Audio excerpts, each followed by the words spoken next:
My name is John, and I am a recovered alcoholic and drug addict. Thank you for being with us today. I just wanted to talk about how important recovery is. And to me, this recovery thing is not a game, it is life and death. And so that's what I wanted to talk about. Let's quit playing games and let's play a sport. And I'll kind of unpack what I mean by that. And we'll see if this encourages anybody and makes sense to anybody.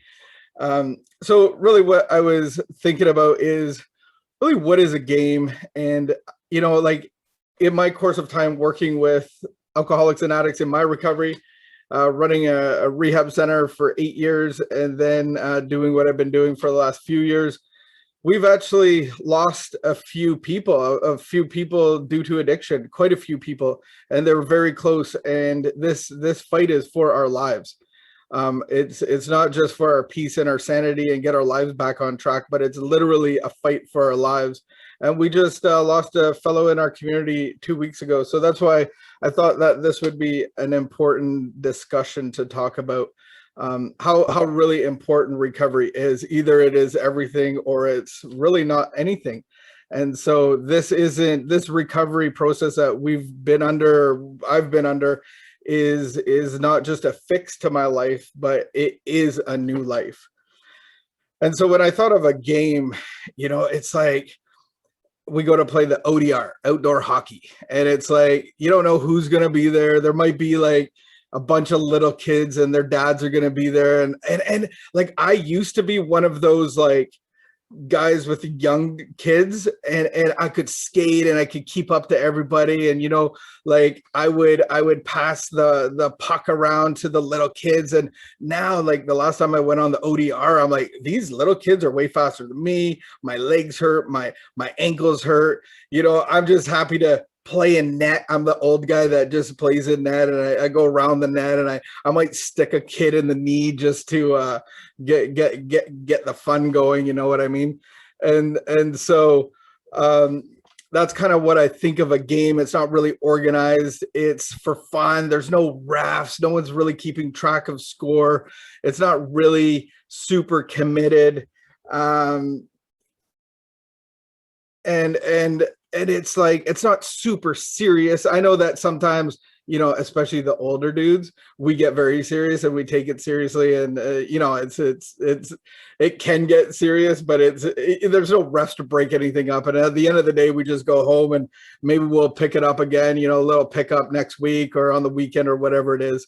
And then I thought of that saying about head games. And it's like, so quit playing head games, quit playing games. And it's like, no one really wants to be involved in a head game or just this relaxed activity as part of my life. I think some games bring joy to my life, but I can't treat my recovery or my life like a game. I have to transition into a sport. And so my son, he played competitive hockey all the way up, right to junior hockey, and retired the skates about 2 years ago now. So I was the hockey parent for many years, and what I realized, it's a big commitment. There's a big cost to it, and they actually break down the cost for this competitive hockey, and I'm a little bit ashamed to say what the cost is, but we did get help from a grandparent or all of them, and it took like me and my wife and my parents to actually play organized hockey for one child. And they say the price tag is about 10 grand a year for competitive hockey, including gas and food and outside tournaments, out of town tournaments and hockey equipment and all that stuff. It comes at a great cost. ODR hockey didn't cost me anything like that. I buy the 50-30 Sherwood hockey stick, the wood hockey stick, and I buy the used hockey skates and pick up a puck along the way, and it doesn't really cost me a lot. But when I get into the sport, it's very monetarily costly. And one thing that we realized is, one thing that struck me is, one day we get to the hockey rink and we're playing a competitive team, and they're old enough. I think they're 15 or 14, 15 years old. And what happened, the refs didn't show up. It's Saturday morning, so I don't know what happened to the refs. They were probably drinking a couple pops too many, and no one showed up. And so the coaches agreed, let's let the kids play. Well, we'll just kind of coach them from the ice. They're young adults. Nothing will go wrong. In 5 minutes, all of us parents were in horror because the kids were two hand sticking. Like somebody would do a little slash, and the kids all of a sudden, hey, no one's looking. And if they are looking, the people that are looking can't do anything about it. And it just escalated and escalated and escalated. And so one thing about a sport is that there's actually discipline involved in a sport. In the game, it just is for fun, but in the sport, it got really intense. And as parents, we're horrified, and our kid does something worse than the last kid, and everybody's kind of looking at each other, whose kid is that? And then finally the refs came. I think the coaches decided to stop the game altogether. But when the refs got there, we realized like this game is so much better when there's actually referees, when there's actually structure and discipline. So that's sports is fun, and it's competitive, and you can actually go somewhere with it. You could actually be a semi-pro or a pro. But the point is that you're actually growing and strengthening yourself. You're realizing that there's a purpose to this. There's, playoffs, there's direction and focus. We score, we have wins and losses and statistics. It actually brings out deficiencies. So I practice and I get stronger where I'm weak. Or we find out who has these strengths, and we pair them with kids with different strengths. And maybe one kid's a shooter, and so he needs a couple passers. And so you actually are designing strategy. And maybe sometimes it was funny that we played, competitive hockey until they get to a certain age, and then they play junior. And then there's trades.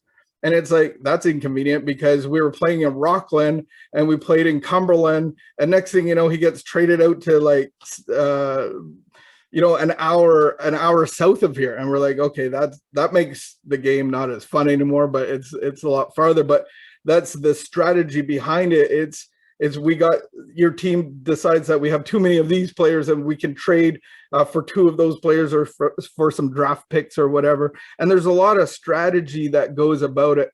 And that's what happened in my first time at recovery. I went into recovery for what I thought was this out of control drug addiction.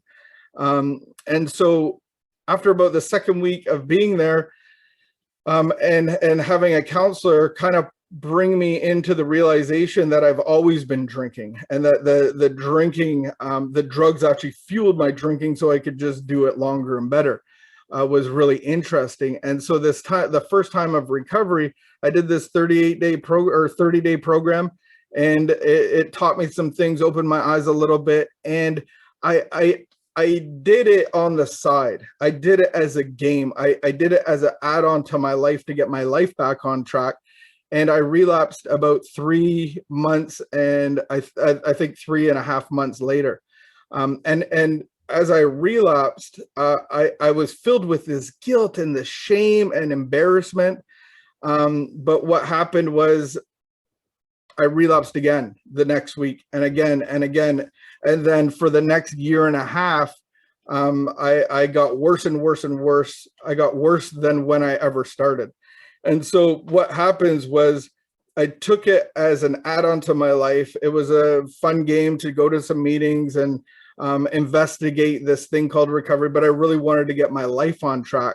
And I treated it not super serious and not organized. And, I had fun with it. I did a lot of socializing. I met some new friends, but I didn't take it as a disciplined, structured sport. I didn't pour my life into it.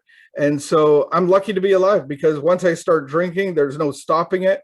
And once I do stop, I keep going back to it. And so there's this cycle and this cycle, and it really leads to death. And so just like a sport, I really have to count the cost. I really have to go, what's the cost going to be? And what I've realized in the big book of Alcoholics Anonymous, that talks about this, half measures availed us nothing.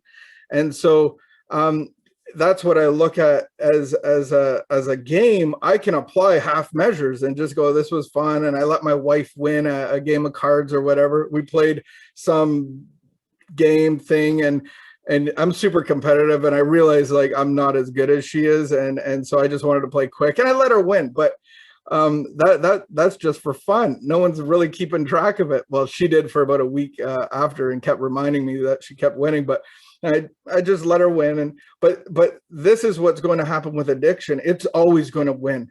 If I'm playing games, it will always win, and the goal is to isolate me, destroy me, and take my life, and cause a tornado and a hurricane and damage to anyone that's close to me. And so I have to turn my recovery into a sport and be dedicated, be disciplined, and be structured, and really count the cost. And so that's one thing that I've learned, is discipline is really hard, and it's not fun at the time. In the big book of Alcoholics Anonymous, and this is where I'm at in the work again. At the end, it's talking about this step 10 and 11, and this is the growth steps, not the maintenance step. I don't want to maintain where I am. I want to keep growing with it. It says, we alcoholics are undisciplined, so we let God discipline us in the simple way we have just outlined. But that's not all.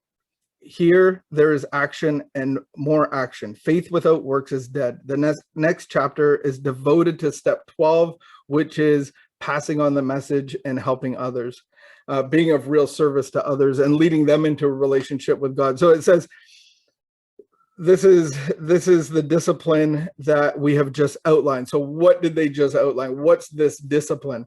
And the discipline is actually, I always thought of it. I heard a speaker today, and I was thinking about this part of how do I discipline. And so we've been taught to discipline ourselves in every day. We wait for 4 things to pop up. We wait for fear to pop up. We wait for selfishness, dishonesty, and resentments. We wait for those to pop up. And the speaker kind of led me into a different truth of, it's if I'm waiting for them, then I'm going to fight them. And recovery is all about ceasing fighting everyone and everything. And so it was really interesting, the story he said that instead of waiting for them, we watch for them, just like a green light at an intersection, and I get to go, and I'm watching for the traffic around me. I'm not waiting for everybody else to go to clear out the intersection. I'm actually waiting and watching for these things to pop up, and that's a discipline. And then what he said was shared a little story about a boat on a shore, like a little rowboat, and he says you watch for those things to pop up and give them to God at once.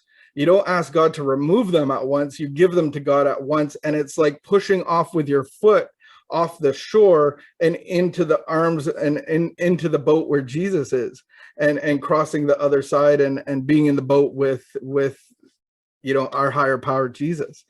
And so it's an interesting example and a picture of using this stuff that pops up. I watch for it, and then I give it to God, and I push off into the boat where God is.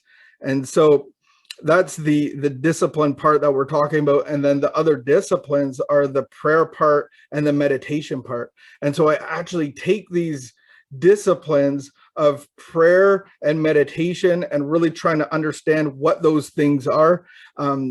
Meditation can simply be listening, asking questions, listening for answers from the Spirit of God. This is the same Spirit that raised Jesus from the dead, and he is able to connect with us. So we do hear his voice. We can hear his voice. Once we do the work and get these blocks out of us, we actually are able to hear his voice, and we need the time to do that. I was a young child, like we all were, but I was a young child with hyperactivity blessings. And so my parents, wherever I had to go into a store, they had to watch me because my hands always touch everything, and I drop stuff, and I cause a lot of commotion. So being still was never easy for me. Being calm and listening and waiting and just on my knees praying, it's not an activity that I excelled at any level. But what recovery did was actually change my heart so that I actually look forward to that. One of the things that I find interesting, that I didn't work on it. It just happened because I'm beginning this relationship with God. One of the things that I've noticed, probably the most interesting, is in the car.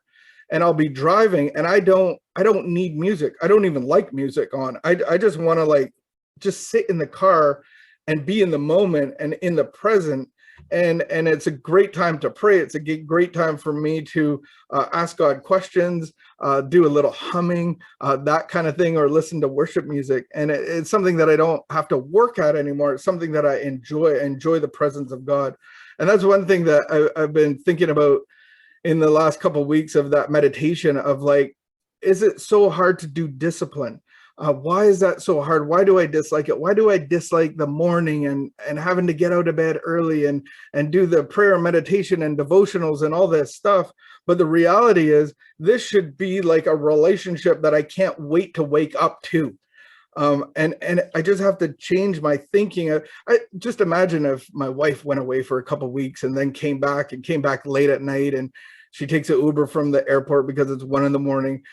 I would stay. I think we would stay up late, and we would probably get up early and be like, let's talk. I haven't seen you for so long. Is that the relationship that I have with God? Am I looking forward to getting up in the morning and going, I have time with my Father?